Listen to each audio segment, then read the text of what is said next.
أعوذ بالله من الشيطان الرجيم. الله يصطفي من الملائكة رسلا ومن الناس، إن الله سميع بصير.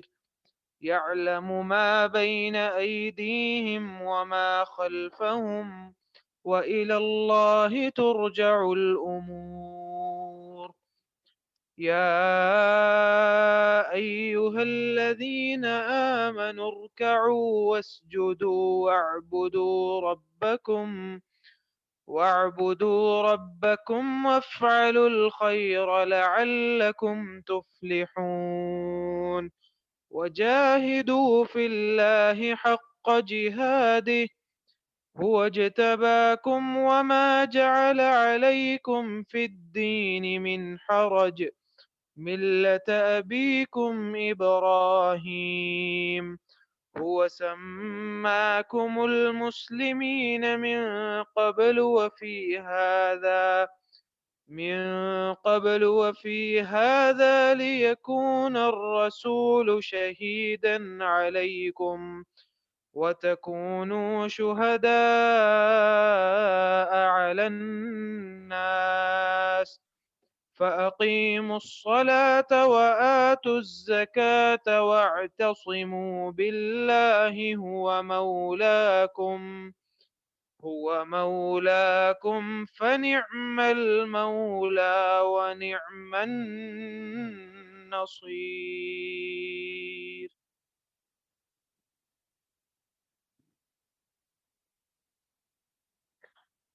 السلام علیکم ورحمۃ اللہ وبرکاتہ۔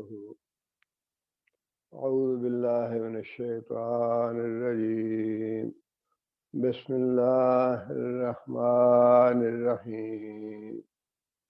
اللہ یصطفی من الملائکۃ، اللہ تعالیٰ چنتا ہے فرشتوں سے، رسولاً اپنے پیغام پر، ومن الناس اور لوگوں سے بھی چنتا ہے اپنے پیغام پر، ان اللہ سمیع بصیر، بے شک اللہ تعالیٰ خوب سننے والا اور خوب دیکھنے والا ہے۔ اس آیت کا تعلق دراصل پچھلی آیات کے ساتھ ہے، جس میں لوگوں نے اللہ کو چھوڑ کر دوسروں کو اللہ کا شریک یا اپنا معبود بنا رکھا ہے۔ ان کے بارے میں اللہ تعالیٰ نے یہ بات ارشاد فرمائی کہ اللہ تعالیٰ کے نزدیک جو فرشتوں میں سے سب سے زیادہ برگزیدہ، سب سے زیادہ مقرب اور اللہ تعالیٰ کے ہاں سب سے زیادہ پسندیدہ فرشتے ہیں، وہ ہیں جن کو اللہ تعالیٰ نے اپنی پیغام رسانی کے لیے چنا ہے۔ مراد ہے اس سے حضرت جبرائیل علیہ السلام سب سے زیادہ اللہ کے مقرب اور فرشتوں میں سے سب سے زیادہ بلند مرتبے والے وہی ہیں۔ اور پھر اس کے علاوہ بھی اللہ تعالیٰ نے بعض فرشتوں کو بھیجا، بعض دوسرے مواقع پہ وحی کے علاوہ بھی۔ حضرت ابراہیم علیہ السلام کے پاس بھی فرشتے آئے، حضرت لوط علیہ السلام کی قوم کو عذاب دینے کے لیے فرشتے آئے، حضرت مریم علیہ السلام کے پاس آئے فرشتے۔ تو یہ جتنے بھی فرشتے ہیں یہ برگزیدہ فرشتے ہیں، اللہ کے چنے ہوئے فرشتے ہیں۔ فرشتوں میں سے ان کا مقام اور مرتبہ زیادہ ہے۔ اور پھر اسی طرح اللہ فرماتے ہیں وَمِنَ النَّاسِ، لوگوں سے بھی میں اپنے پیغامبر چنتا ہوں۔ حضرت محمد صلی اللہ علیہ وسلم ہیں، اس سے پہلے حضرت عیسیٰ علیہ السلام، حضرت موسیٰ علیہ السلام، حضرت ابراہیم علیہ السلام، نوح علیہ السلام، یہ سارے اللہ تعالیٰ کے برگزیدہ اور چنے ہوئے انسان تھے یا لوگ تھے، جنہیں اللہ تعالیٰ نے یہ فضیلت عطا فرمائی کہ وہ اللہ تعالیٰ کے پیغمبر تھے، اللہ کے رسول تھے۔ یہاں یہ آیت لانے کا مطلب یہ ہے کہ جو میرے انتہائی برگزیدہ فرشتے اور برگزیدہ بندے ہیں، اپنی صفات تو میں نے ان کو بھی نہیں دی، اپنے اختیارات تو میں نے ان کو بھی نہیں دیے، اور جنہیں تم میرا شریک ٹھہراتے ہو وہ تو کسی شمار اور کتار میں ہی نہیں ہے۔ ان کو تو سوال ہی پیدا نہیں ہوتا جب اللہ تعالیٰ نے اپنے برگزیدہ فرشتوں اور برگزیدہ انبیاء کو لوگوں میں سے جو ہے انہیں اپنی صفات نہیں دیں، انہیں اپنے اختیارات نہیں دیے، تو پھر یہ کیسے ممکن ہے کہ اللہ تعالیٰ کے علاوہ کسی اور کو اختیارات دے دے؟ یہ بات تو بڑی واضح ہے، سیدھی سی ہے کہ اللہ تعالیٰ نے اپنے اختیارات میں سے، اپنی صفات میں سے کسی کو بھی نہیں دیے، خواہ وہ کوئی پیغمبروں میں سے برگزیدہ ہے یا خواہ وہ فرشتوں میں سے برگزیدہ ہے۔ اب یہ جو دھوکہ ہے یہ سراسر ایک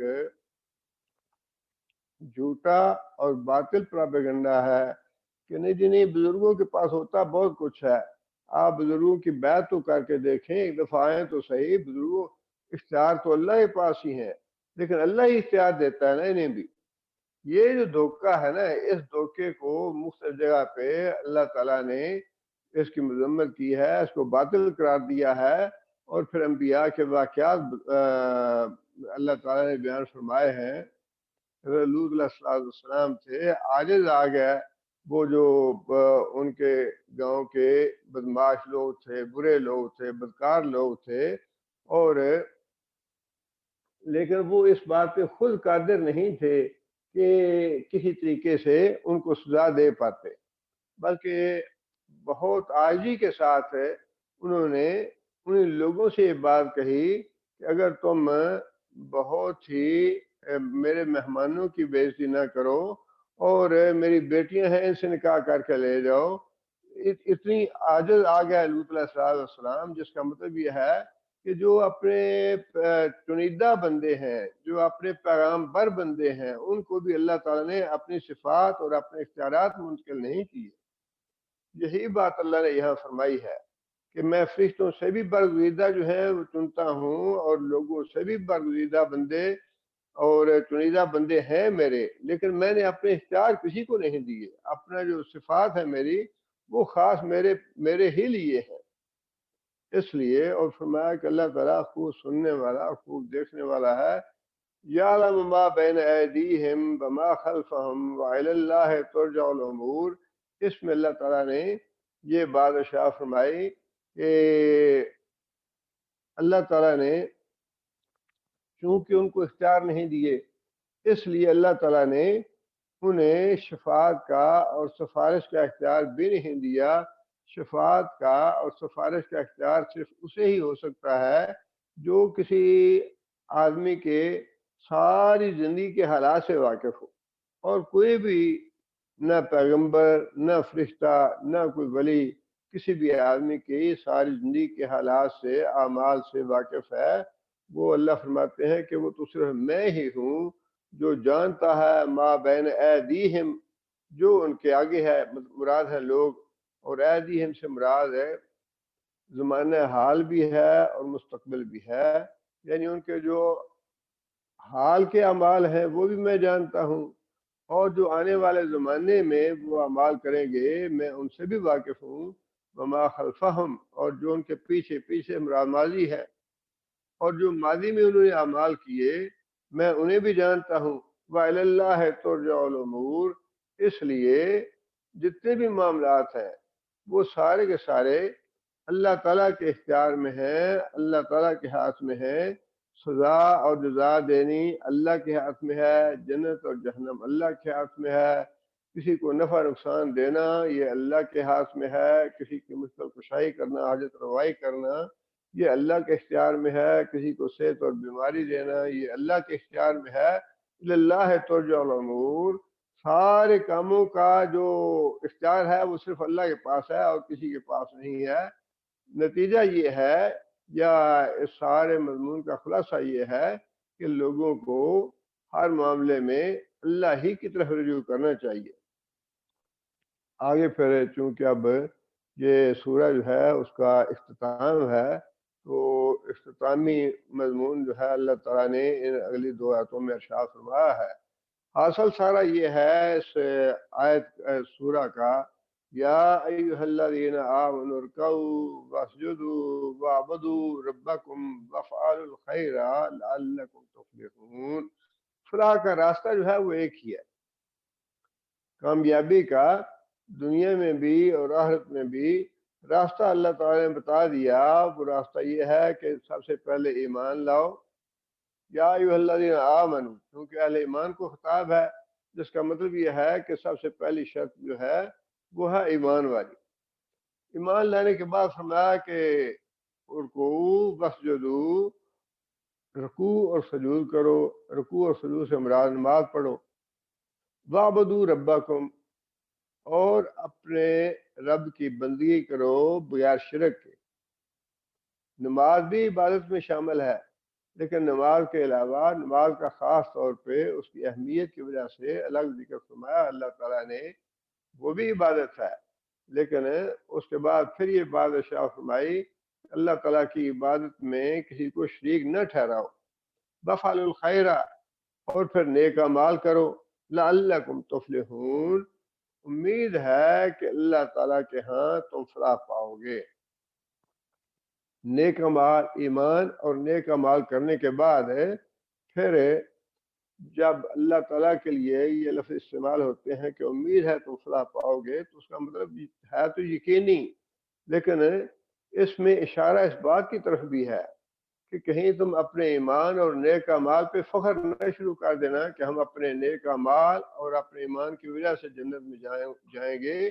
جانا پھر بھی اللہ کی رحمت کے ساتھ ہے، محتاج تم اللہ کی رحمت کے ہی ہو، اس لیے فرمایا کہ امید ہے کہ تم ان اعمال کی وجہ سے فلاح پاؤ۔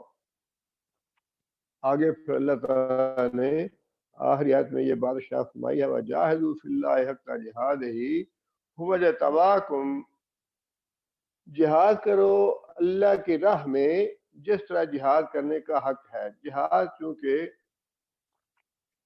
اس کا مادہ جو ہے وہ جہد ہے، جیم ہا دال، جس کا مطلب ہے کوشش کرنا۔ یہاں یہ لفظ جو ہے نا قتال کے لیے استعمال نہیں ہوا، جہاد فی سبیل اللہ کا عام طور پہ لفظ استعمال ہوتا ہے قتال کے لیے۔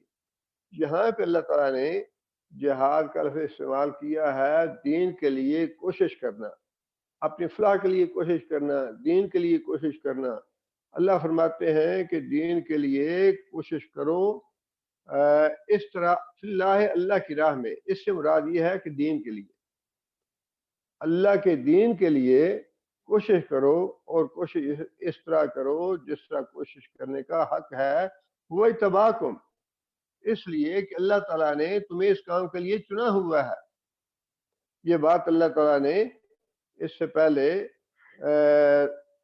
سورہ بقرہ میں بھی ارشاد فرمائی ہے، کنتم خیر امت، تم بہترین امت ہو، اخرجت للناس، نکالے گئے میدان عمل میں لائے گئے لوگوں کے لیے، تامرون بالمعروف وتنہون عن المنکر وتؤمنون باللہ، تم حکم دیتے ہو نیکی کا اور برائی سے روکنے والے ہو، اس لیے اللہ تعالیٰ نے تمہیں بہتر امت قرار دیا ہے۔ یہاں پہ اللہ تعالیٰ نے تھوڑا سا لفظ مختلف استعمال فرمایا ہے، وَاجْتَبَاكُمْ، اسے چنا ہے تم کو اس مقصد کے لیے کہ اللہ کے دین کے لیے کوشش کرو۔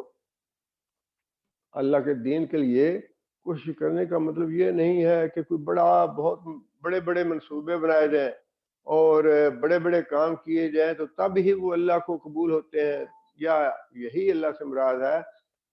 مطلب یہ ہے کہ جتنی بھی انسان کی استطاعت ہے، جتنی بھی انسان کے بس میں ہے، اتنی مطلوب ہے اللہ کے ہاں، اپنی استطاعت سے بڑھ کے مطلوب نہیں ہے۔ نہ ہی اللہ اسے سوال کرے گا کہ تم نے میسج جو ہے 10,000 یا 1,00,000 لوگوں تک کیوں نہیں پہنچایا۔ جتنے انسان کی استطاعت ہے، جتنی توفیق ہے، اللہ تعالیٰ کے ہاں جذبہ جو ہے خدمت کا، وہ اللہ تعالیٰ کے ہاں قابل قبول ہے۔ اللہ تعالیٰ کے ہاں جو مقدار ہے وہ مطلوب نہیں ہے کہ تم نے اتنا بڑا کام کیوں نہیں کیا۔ بعض لوگ جن میں جذبہ ہوتا ہے وہ اپنی حیثیت کے مطابق یا استطاعت کے مطابق دین کا کام کرتے ہیں، اور ممکن ہے کہ اپنی حیثیت اور استطاعت کے مطابق جس جذبے سے وہ کام کرتے ہیں وہ اللہ تعالیٰ کو کہیں زیادہ محبوب اور زیادہ پیارا ہو بنسبت اس کام کے جس میں انسان بڑے بڑے منصوبے شروع کرتا ہے لیکن اس کا نتیجہ اور حاصل کچھ نہ ہو، یا پھر خدا نخواستہ اس میں کوئی اور مفادات ہوں، خواہ وہ دنیا داری کے مفادات، مالی مفاد، شہرت کا مفاد، ریا کا مفاد، یا اور کوئی اس طرح کی چیزیں خدا نخواستہ اس میں آ جائیں تو وہ اللہ تعالیٰ کو مطلوب نہیں ہے۔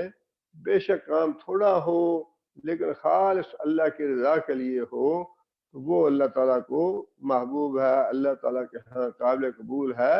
اور جتنے بھی انسان کو استطاعت ہو اور جو کچھ بھی انسان کر سکے، اللہ کے رسول کا ارشاد ہے کہ بلغوا انی ولو آیا، کہ ایک آیت بھی اگر تمہارے پاس ہے، اگر اتنی تمہیں استطاعت ہے تو اتنا ہی کرو۔ ایک آیت اگر معلوم ہے تمہیں دین کی تو اس کو بھی پہنچاؤ۔ یہ ہے حق کا جہاد ہی، جس طرح کوشش کرنے کا حق ہے بس وہ کوشش کرو، کوشش ہے مطلوب، اس کے نتائج مطلوب نہیں ہے۔ آگے پھر اللہ فرماتے ہیں وَمَا جَعَلَ عَلَيْكُمْ فِي الدِّينِ مِنْ حَرَجٍ، دین کے معاملے میں اللہ نے تم پہ تنگی نہیں فرمائی۔ اب یہاں پہ اللہ تعالیٰ نے بات اور بھی واضح کر دی ہے کہ جتنی تمہیں استطاعت ہے اس سے زیادہ کا مطلوب نہیں ہے تم سے۔ اور بہت سی احادیث میں نبی صلی اللہ علیہ وسلم نے اس کی وضاحت بھی فرمائی ہے، خاص طور پہ امر بالمعروف اور نہی عن المنکر کے بارے میں نبی صلی اللہ علیہ وسلم نے وضاحت کے ساتھ یہ بات ارشاد فرمائی ہے کہ جو آدمی برائی کو ہاتھ سے روک سکے وہی روکے ہاتھ سے، اور اگر برائی سے ہاتھ سے روکنے کی استطاعت نہیں ہے، طاقت نہیں ہے، تو اپنے آپ کو خام خواہ مصیبت میں نہ ڈالے، وہ زبان سے روکے جو دوسرا درجہ ہے۔ اس لیے کہ اللہ تعالیٰ نے تنگی نہیں کی اس معاملے میں، رخصت دی ہے کہ جو آدمی ہاتھ سے روکنے کی استطاعت نہیں رکھتا وہ ہاتھ سے نہ روکے بلکہ زبان سے روکے، اور اگر کوئی زبان سے بھی روکنے کی طاقت نہیں رکھتا تو فرمایا کہ وہ کم از کم دل سے اس کو برا سمجھے اور اس برائی سے خود دور رہے۔ یہ ایمان کا کمتر درجہ ہے۔ تو جس کا مطلب یہی ہے کہ جتنا دین کا کام کر سکتے ہو کرو، اللہ تعالیٰ تمہاری کوشش کو دیکھنا چاہتا ہے کہ کوشش کی تم نے یا نہیں کی۔ اللہ تعالیٰ کو یہ مطلوب نہیں ہے کہ انسان اپنی استطاعت سے بڑھ کے کام شروع کرے اور اپنے آپ کو مشکل میں ڈالے۔ اور پھر اس کے علاوہ بھی اللہ تعالیٰ نے جو بعض دوسرے مسائل ہیں، احکام ہیں، ان میں بھی اللہ تعالیٰ نے مسلمانوں پہ تنگی نہیں رکھی۔ نماز ہے، اس میں فرمایا کہ اگر آدمی بیمار ہے تو بیٹھ کے پڑھ لے، اگر اور بھی زیادہ بیمار ہے لیٹ کے پڑھ لے، اشارے سے پڑھ لے۔ اسی طرح اگر سفر میں ہے یا خوف ہے تو نماز جو ہے اس کو ہلکا کر دیا گیا ہے۔ اسی طرح روزے کی عبادت ہے، سفر ہے، آدمی روزہ مؤخر کر سکتا ہے، بیماری کی وجہ سے بھی مؤخر کر سکتا ہے۔ اسی طرح باقی جو احکام ہیں، خواتین کے احکام ہے، ستر اور حجاب ہے، یہ جتنی بھی چیزیں ہیں اللہ تعالیٰ یہ فرماتے ہیں کہ یہ بالکل عین انسان کے جتنے بھی احکام اللہ نے دیے ہیں لوگوں کی، انسان کی فطرت کے مطابق ہیں۔ یہ فطرت کے ایسا نہیں ہے کہ اللہ تعالیٰ نے کوئی حکم ایسا دے دیا جو انسان کے بس سے باہر ہو یا جس پہ انسان عمل نہ کر سکے۔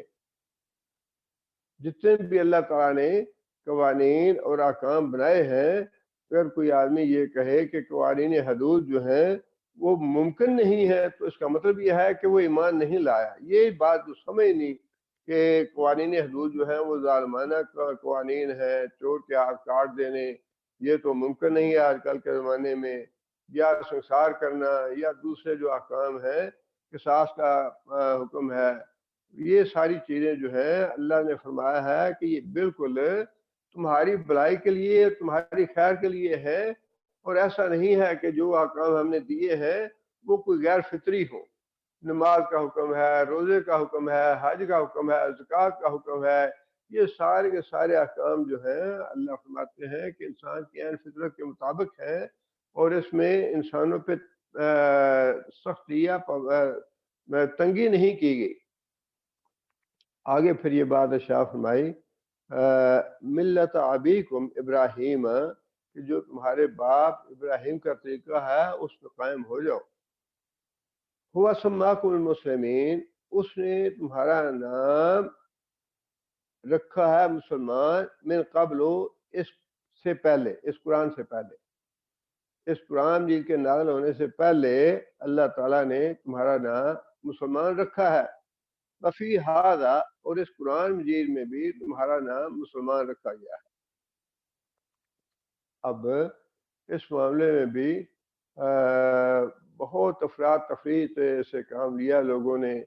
بعض لوگوں نے تو یہ کہا چونکہ مسلمان نام رکھا گیا ہے ہمارا، لہذا ہم جماعت المسلمین بناتے ہیں، بس صرف ہم مسلمان ہیں، مسلمین جماعت جو ہے یہ تو ٹھیک ہے، باقی جو بھی جماعتیں ہیں وہ سب غلط ہیں، ان کا جو ہے یہ نام اللہ کا رکھا ہوا ہے، لہذا بس یہی نام ٹھیک ہے، اس کے علاوہ کوئی نام ٹھیک نہیں ہے۔ اور بعض لوگ جو ہیں وہ بڑے طنز کے انداز میں یہ کہتے ہیں جی اچھا اللہ نے تو مسلمان نام رکھا ہے، یہ حنفی کہاں سے آ گئے، یہ حنبلی کہاں سے آ گئے، یہ مالکی اور شافعی کہاں سے آ گئے، یہ نام تو اللہ نے رکھے ہی نہیں ہے۔ یہ چیزیں جو ہیں یہ کم علمی کا نتیجہ ہے۔ بات یہ ہے کہ جب صحابہ کرام کے بعد تابعین اور تبع تابعین کے بعد گمراہ فرقے پیدا ہونے شروع ہو گئے، جبریہ ہے، قدریہ ہے اور جہمیہ وغیرہ ہے، یہ فرقے پیدا ہونے شروع ہو گئے، تو اس وقت مسلمان جو تھے وہ اپنے آپ کو صحیح العقیدہ بتانے کے لیے اور سنت کا متبع ہونے بتانے کے لیے اپنے آپ کو، جو سنت کے پیروکار تھے، سنت پہ پکے چلنے والے تھے، ان کا نام لے دیتے۔ اچھا جی امام احمد بن حنبل رحمۃ اللہ علیہ وہ تو سنت کے بڑے پکے پیروکار ہیں، بس ہمارا تو مسلک وہ ہے جو امام احمد بن حنبل کا ہے، اور یا پھر امام شافعی رحمۃ اللہ علیہ ہے، ہم تو گمراہ فرقوں سے ہمارا کوئی تعلق نہیں ہے، ہمارا تعلق امام شافعی رحمۃ اللہ علیہ سے ہے جو قرآن و سنت کے صحیح پیروکار ہیں، یا پھر امام ابو حنیفہ رحمۃ اللہ علیہ ہے جو قرآن و سنت کے پیروکار ہیں، بس ہمارا تعلق جو ہے وہ تو ان کے ساتھ ہے۔ اسی طرح باقی جو تھے، تو یہ جو سلسلہ شروع ہوا وہ شروع تو اس طرح سے ہوا اپنے آپ کو یہ ظاہر کرنے کے لیے کہ ہمارا تعلق گمراہ فرقوں کے ساتھ نہیں ہے، ہمارا تعلق جو ہے وہ خالص ان لوگوں کے ساتھ ہے جو سنت کو پیروکار ہے۔ لیکن یہ بگاڑ جو پیدا ہوا وہ اس وقت پیدا ہوا جب اس چیز میں تعصب آ گیا۔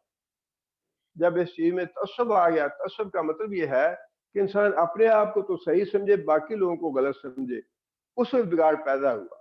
ورنہ جب تک تعصب نہیں تھا، جب تک یہ کہنے میں کوئی حرج نہیں تھا کہ ہم حنبلی ہیں، ہم حنفی ہیں، ہم شافعی ہیں، ہم مالکی ہیں، اس میں قطعاً کوئی حرج کی بات نہیں ہے۔ جب تک سنت کو فالو کرنے والے تھے اور جب تک ان میں تعصب نہیں تھا کہ اچھا مالکی جو ہے وہ یہ کہیں اچھا یہ مالکی تو ٹھیک ہے باقی سارے جو ہیں وہ غلط ہیں، یا حنفی جو ہے وہ تو ٹھیک ہے باقی سارے غلط ہیں، یا شافعی جو ہے وہ تو ٹھیک ہے باقی سارے غلط ہیں، یہ جب تعصب آ گیا تو بگاڑ پھر پیدا ہوا۔ جب تک تعصب نہیں تھا، جب تک بغیر تعصب کے اگر اپنی شناخت کے لیے کوئی نام استعمال کیا جائے تو اس میں کوئی حرج کی بات نہیں ہے۔ تعصب کے بغیر اگر کوئی اپنی شناخت کے لیے استعمال کرتا ہے نام کو مسلم کے علاوہ تو اس میں کوئی حرج کی بات نہیں۔ البتہ جب اس میں تعصب آ جائے کہ ہم تو ٹھیک ہیں باقی غلط ہیں، یہ چیز بگاڑ پیدا کرنے والی ہے، یہ نہیں ہونی چاہیے۔ اس لیے وہ ٹھیک ہے نام جو ہے وہ مسلمان ہی ہے ہمارا۔ قرآن مجید میں بھی اللہ تعالیٰ نے مسلمان کہا ہمیں، اور قرآن مجید سے پہلے بھی اللہ فرماتے ہیں کہ ہم نے تمہارا نام مسلمان ہی رکھا ہے، مسلمان ہی ہے ہمارا نام، لیکن اپنی شناخت کے لیے کہ ہمارا گمراہ فرقوں سے تعلق نہیں ہے، جو کذاب اور دجال دعوے دار ہے نبوت کے، اس گروہ سے ہمارا تعلق نہیں ہے، اس کے وضاحت کے لیے اگر کوئی اپنے کسی ایسے حنفی مسلک سے یا شافعی یا مالکی یا حنبلی سے اپنے آپ کو منسوب کر دیتا ہے گمراہ فرقوں سے الگ کرنے کے لیے اپنے آپ کو، اس میں کوئی حرج کی بات نہیں ہے، لیکن اس میں تعصب نہیں ہونا چاہیے کہ اچھا جی ہم ٹھیک ہیں باقی غلط ہے، یہ چیز نہیں ہونی چاہیے۔ جو بھی سنت کے قریب ہے، جو بھی سنت کو فالو کر رہا ہے وہ بالکل ٹھیک ہے، وہ مسلمان بھی ہے، اگر وہ حنفی رہتے ہوئے یا حنبلی رہتے ہوئے مالکی رہتے ہوئے شافعی رہتے ہوئے سنت کی اتباع کر رہا ہے، پیروی کر رہا ہے، تو اپنی شناخت کے لیے اگر وہ استعمال کرتا ہے لفظ تو اس میں کوئی حرج کی یا ناراضی والی کوئی بات نہیں ہے۔ آگے پھر اللہ فرماتے ہیں لیکون الرسول شہیدًا علیکم، تاکہ قیامت کے دن رسول جو ہے وہ تمہارے اوپر گواہی دے، وَتَكُونُوا شُهَدَاءَ عَلَى النَّاسِ۔ یہ بڑی بات ہے، یہ جو پہلی بات، دو باتیں اللہ تعالیٰ نے ارشاد فرمائی ہیں۔ ایک بات تو یہ ہے کہ رسول جو ہے وہ تمہارے اوپر قیامت کے دن گواہی دے گا۔ رسول کس بات کی گواہی دے گا؟ بعض امتیں ایسی ہیں جو قیامت کے دن انکار کر دیں گی کہ ہمارے پاس کوئی رسول نہیں آیا تھا، ہمیں کسی نے پیغام نہیں دیا اللہ تعالیٰ کا۔ اس بارے میں تو یہ نبی صلی اللہ علیہ وسلم نے فرمایا کہ یہ امت جو ہے امت محمدیہ یہ گواہی دے گی، لیکن اس امت محمدیہ پہ پہلے رسول گواہی دے گا، محمد صلی اللہ علیہ وسلم۔ وہ جو بات نبی صلی اللہ علیہ وسلم نے ارشاد فرمائی تھی حجۃ الوداع کے موقع پہ کہ قیامت کے اللہ تعالیٰ تم سے میرے بارے میں یہ سوال کرے گا کہ کیا میں نے تمہیں دین پہنچایا یا نہیں پہنچایا، میں نے نصیحت کا حق ادا کیا یا نہیں کیا۔ اس کے جواب میں صحابہ کرام نے یہی بات ارشاد فرمائی تھی، بلغتا یا رسول اللہ، ادیتا یا رسول اللہ، یا رسول اللہ آپ نے حق نصیحت ادا کر دیا، آپ نے اللہ کا پیغام پہنچا دیا۔ یہ ہے کہ رسول قیامت کے دن اس بات کی گواہی دے گا اللہ تعالیٰ کے ہاں کہ یا اللہ میں نے تیرا پیغام پہنچا دیا تھا۔ یہ تو ہے پہلی بات۔ اب دوسری بات جو ہے وہ بڑی اہم ہے، وہ یہ ہے وَتَكُونُوا شُهَدَاءَ عَلَى النَّاسِ۔ وَتَكُونُوا، یہ اب مخاطب کون ہے اس کا؟ اس کے مخاطب ہر قاری ہے قرآن مجید کا، ہر مسلمان ہے اس کا مخاطب، لیکن ظاہر ہے کہ علمی درجہ تو سب کا ایک جیسا نہیں ہے، اپنے اپنے علم کے مطابق ہی اللہ تعالیٰ نے ہر ایک کو خطاب کرنا ہے، اور ہر ایک سے اللہ تعالیٰ نے جواب دہی کرنی ہے قیامت کے دن۔ وَتَكُونُوا شُهَدَاءَ عَلَى النَّاسِ، اور تم بھی گواہی دو گے علی الناس، لوگوں کے اوپر۔ مراد یہ ہے کہ جو علم والے ہیں، جو قرآن حدیث کو جانتے ہیں، مسائل اور احکام کو جانتے ہیں، انہیں بھی کسی نہ کسی سے یہ گواہی لینی پڑے گی کہ ہاں اس نے یہ قرآن کی بات یا حدیث کی بات جو ہے، دین کی بات ہم تک پہنچائی تھی۔ ہر آدمی کو یہ گواہی لینی پڑے گی۔ وَتَكُونُوا شُهَدَاءَ عَلَى النَّاسِ، جو لوگ یہ دن رات دعوت کا کام کرتے ہیں، تبلیغ کا کام کرتے ہیں، ہاں وہ سوشل میڈیا سے کرتے ہیں، تقریروں سے کرتے ہیں، کتابوں سے کرتے ہیں، وعظ و نصیحت سے کرتے ہیں، یہ خدا نخواستہ پاگل نہیں ہے، یا ایسے نہیں ہے کہ ان کے پاس بڑا وقت ہے یا انہیں اور کوئی کام نہیں ہے، یہ بات نہیں ہے، بلکہ اصل بات یہ ہے کہ قیامت کے دن ہر ذی شعور مسلمان کو، جس کو اللہ تعالیٰ نے علم دیا ہے قرآن اور حدیث کا، جو مسائل اور احکام جانتا ہے، اسے قیامت کے دن یہ گواہی لینی پڑے گی کہ یا اللہ اس آدمی نے تیرا دین ہم تک پہنچایا تھا۔ جو کم علم لوگ ہیں، جو جاہل لوگ ہیں، جنہیں پتہ نہیں ہے، دیکھیں نا آپ کے تعلیم سے، تدریس سے، یا آپ کے بعد سے، آپ کے نصیحت سے کسی ایک آدمی کو ہدایت مل جاتی ہے، قیامت کے دن وہ آدمی آپ کے حق میں گواہی دے گا یا اللہ اس سے مجھے یہ ہدایت کی بات بتائی تھی اور مجھے ہدایت ملی۔ اب وہ گواہی جو ہے وہ پوری ہو گئی۔ یہ جو بات ہے نا، اللہ تعالیٰ نے فرمایا وَتَكُونُوا شُهَدَاءَ عَلَى النَّاسِ، اور تم لوگوں کو گواہی دینی پڑے گی لوگوں کے بارے میں کہ تم نے عام لوگوں تک، نبی صلی اللہ علیہ وسلم نے جو بات ارشاد فرمائی نا کہ انبیاء کا سلسلہ جو ہے وہ میرے اوپر ختم ہو گیا ہے، اب جو علماء ہیں وہ وارث ہیں انبیاء کے۔